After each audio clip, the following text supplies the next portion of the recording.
What's up, guys? Today I just wanted to do a quick walk around on my truck. She's my daily, and as soon as I get a toy hauler, it's really going to be a tow rig, which is why I went with the 2500. But anyway, I've had a couple people notice the truck, and so I wanted to do a quick video on kind of what it is and what I've done to it and everything like that. So this is a 2016 GMC Sierra 2500 HD Denali.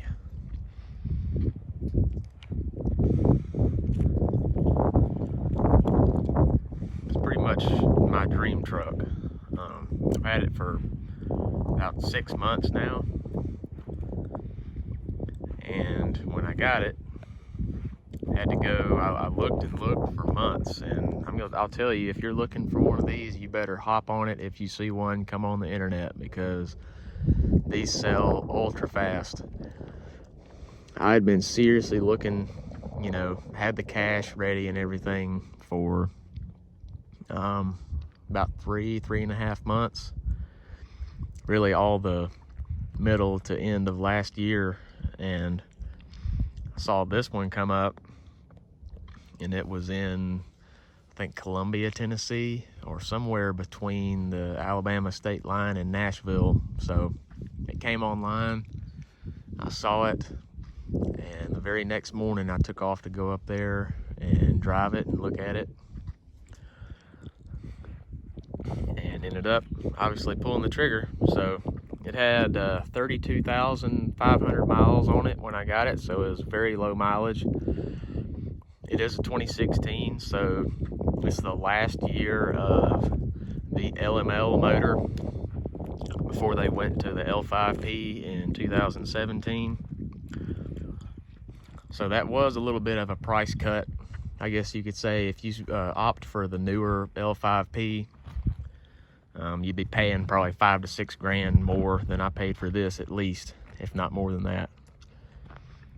The L5P, I believe, is the first Duramax 6.6 to be made in America. I think it's got a really good reputation so far, but this old LML is also very reputable. This one has not been deleted. It's still got all the factory emissions garbage on there. So that is on the to-do list.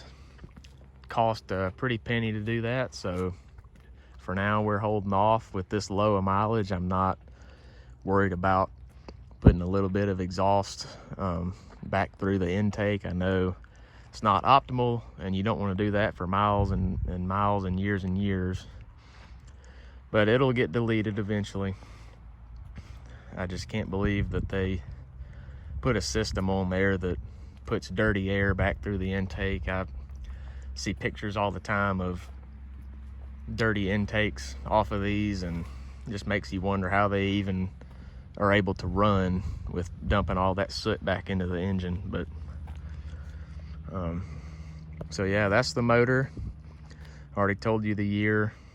This is the Denali, so highest trim package you could get. Let's give you a peek of the inside. Got the black perforated leather. Nice leather steering wheel. It's got the red gauges, which only the 15 and 16 Denali had. So that was exciting. I always wanted the red gauges. Pretty stock in here. Nice towing mirrors. 4-wheel drive. I believe that's an 8-inch radio, which compared to the new ones, I think it's a little bit smaller, but plenty fine for me. Bose speakers all around. Really good looking interior.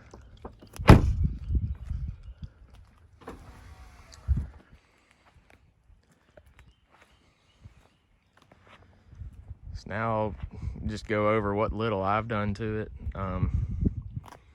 Got the B&W adjustable 7.5-inch drop hitch, made in America, of course.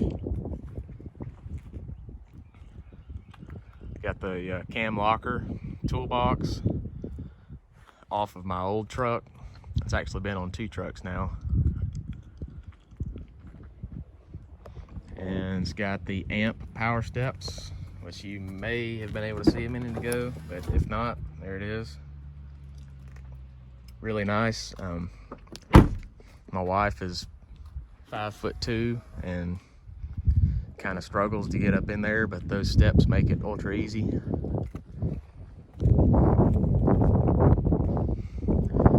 I guess the main thing, as you can probably tell, is it is not stock height.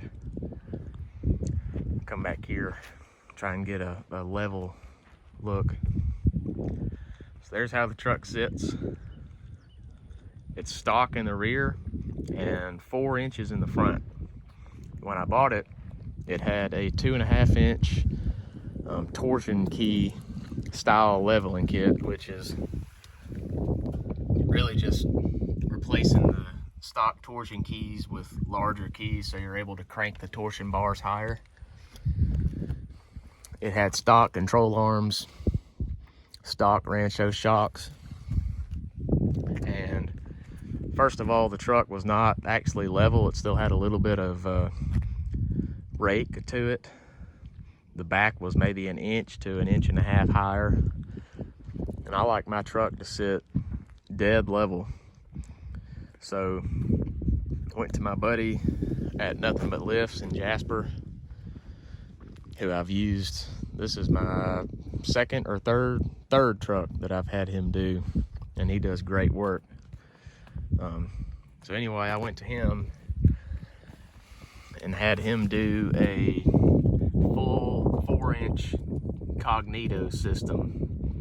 Includes the new cross member, taller steering knuckles, and look how good those angles are on the CV and the tie rod and just everything.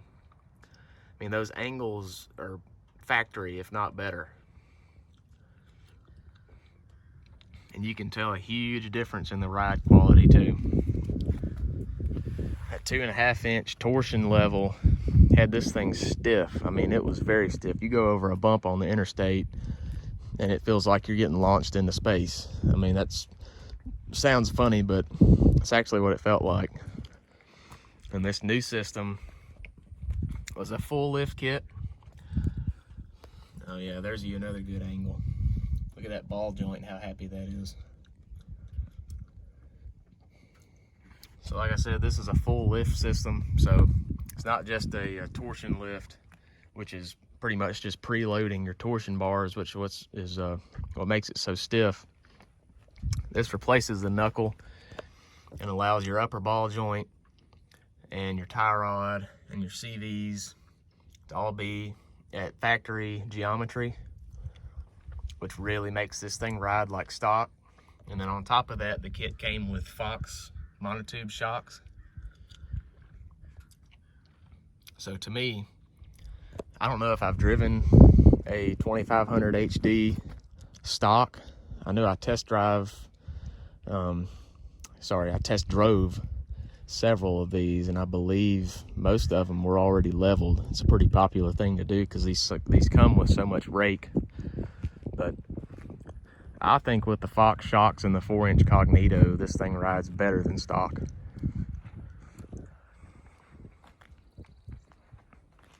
So that's the lift, and the tires I went with are a 35 by 1250 Nitto mud grappler. Pretty aggressive looking tire, looks really mean on these stock Denali wheels. It's probably my favorite look. A lot of people are running this now, it's pretty common.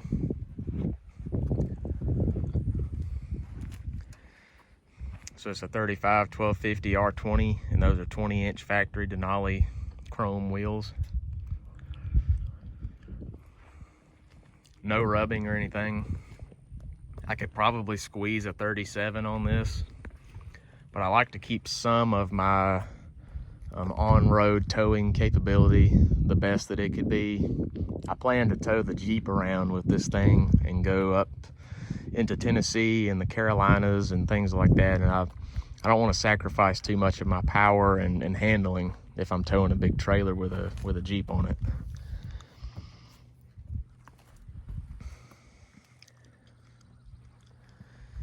So I guess lastly, the window tint.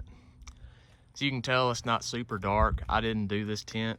I believe it's 20%, maybe 15. I think it's 20 though. Just dark enough to where somebody can't see you at a stoplight. Looks like good quality tint, so I'm probably just gonna leave it alone. I like dark tint, and I've had 5% before and all that. Probably just gonna leave this as it is. Looks pretty good.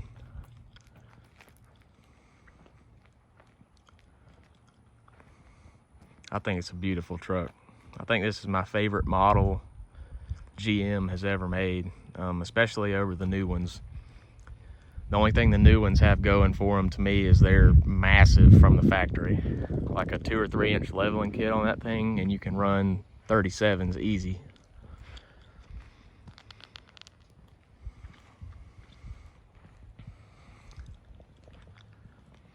So that's the tow rig. Do one more little spin around here. Oh yeah, I guess you can call this a mod. This is my bullet antenna I had on the last truck. Kind of cool looking, and it gets rid of the huge factory antenna.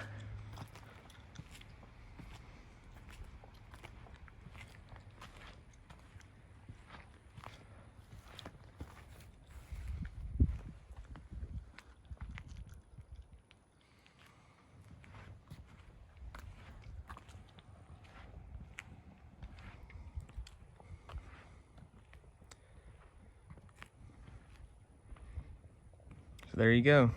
We got a diesel truck, hopefully to do some road trips with a Jeep, and I hope you guys will be along for several of those. I'm looking forward to it. So if you got any other questions about the truck, just let me know. Thanks, guys.